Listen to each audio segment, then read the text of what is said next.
Tagad mazliet viņu pafiltrēsim. Uzdevums ir sekojošs. Tad mums ir liela tabula. Tad liela tabula 2000 ierakstu.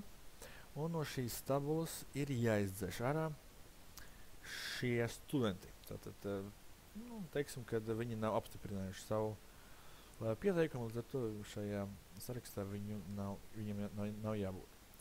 Ok, tātad pirmām kārtām filtri. Filtrētotās datu izvēlnē, liela poga filtra, nospiežam parādās filtri.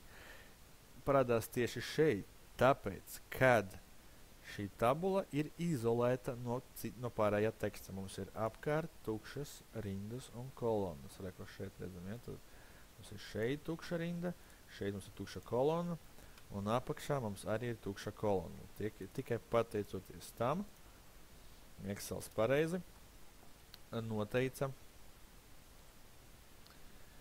šo te daļu. Ja? Ok. Labi.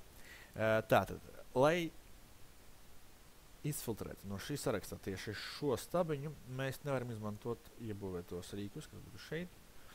Ja, tad būs jālieto tāds vecāks paņēmiens, advanced filter.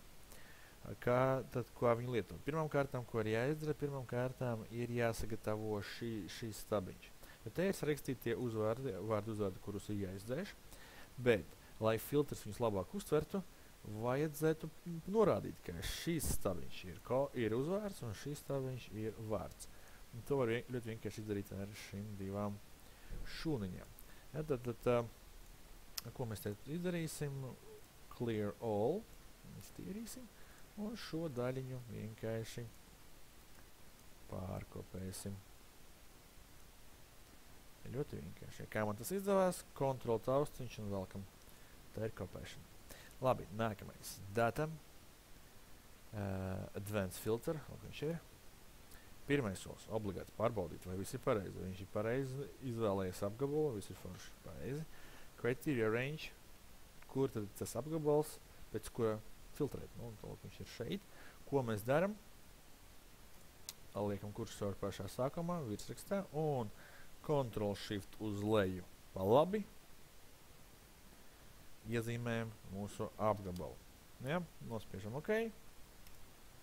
Un kas notiekās, mūsu uzvārdi ir atlasīti no šī saraksta. Varat ticēt, tā tiešām tā ir. Ok, tagad dzēšam nost. Ja es vienkārši iezīmēšu un izdzēsīšu, nekas labs nesanāks. Kāpēc?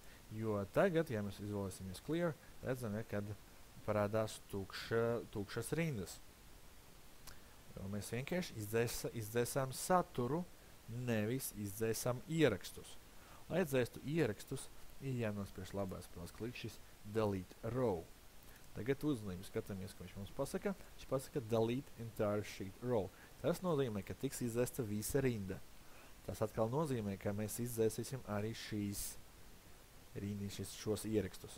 Ja, tā kā to jāņem vērā, nav jāpārdzīvo par to. Tāpat jau vairs nav vajadzīgs šis tabiņš, jo viss ir izdarīts, bet tomēr, ja, ok. Mēs pazudam, rindas tikai izdzēstas. Redzam, ka šeit no 3 līdz 1700 nozīmē, ka kaut kas ir iekšā, kaut kas ir paslēpts.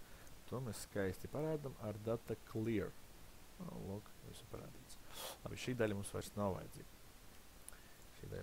vajadzīga. Arī izdaram clear all. Ļoti labi. Ok, tagad, ko izdarīsim ātriņām? Vēl noteiksim, kurā fakultātē ir visvairāk jāņem. Ja, tātad, kā to izdarīt, vienkārši jautāju. Gribu zināt. Tātad, ko mēs darām šeit? Pirmām kārtām mums ir jāatlasa fakultāšu nosaukumu. Ātrākais veids, kā to izdarīt, ir izkopēt Ctrl+C. Izkopēt šo stabiņu. Paste. Ļoti labi. Un data izvēlnē izmantot rīku Remove Duplicates. Ok, šeit ok. Kas notiek? Tiek izdzēsti atkārtojumi, un mums paliek pāri tikai tīra skaista tabuliņa ar fakultātēm. Ļoti krūti. Ok. Labi, un te ir Jānis. Super. Labi. Tagad man ir jāsaskaita, cik daudz ir Jāņi katrā fakultātē. Tad man ir divi nosacījumi. Man jāsaskaita, cik ir Jāņi un cik ir Jāņi fakultātē vienlaicīgi. Līdz ar to izmantot count if mēs nevaram, jo count if meklē tikai vienu nosacījumu. Man ir divi, tad tas ir count if s. Un, lai viss būtu jautrāk, mēs to visu darīsim Excel tabulā. Tad nevis parastajā tabulā, kādu mēs šeit redzam, bet gan Excel tabulā. Kā dabūt Excel tabulu? Ctrl-T. Mēs iezīmējam apgabalu. Super. Atkal pārbaudām, lai viss būtu pareizi. Nākamā svarīgā lietīte exceeds. My table has headers. Tad tas noskata, ka šī rindiņa mums ir svarīga. Nospiežam OK. Lūk. Kas šeit mainās? Svarīga lieta šeit mainās. Parādās jauna izvēle. Tas vairs nav vienkārši noformējums. Tas ir vienums. Ja, un šeit ir tātad, kā vienmēr, ja, tad mums jau esam pieraduši, ka labajā malā ir vairāk meitenēm domāts risinājums, kreisajā pusītē jau visiem pārējiem. Un, kas ir svarīgi, table name. Šeit ir jāievada nosaukums šim apgabalam, šeit tabulai, lai būtu vienkāršāk ar viņu strādāt. Nu, es domāju, ka neviens nebūs pretī. Ja mēs studenti nosauksim šo tabuļu studenti. Ok. Labi. Kā mēs to lietojam? Skatieties. Ejam šeit, tā būs tuvāk.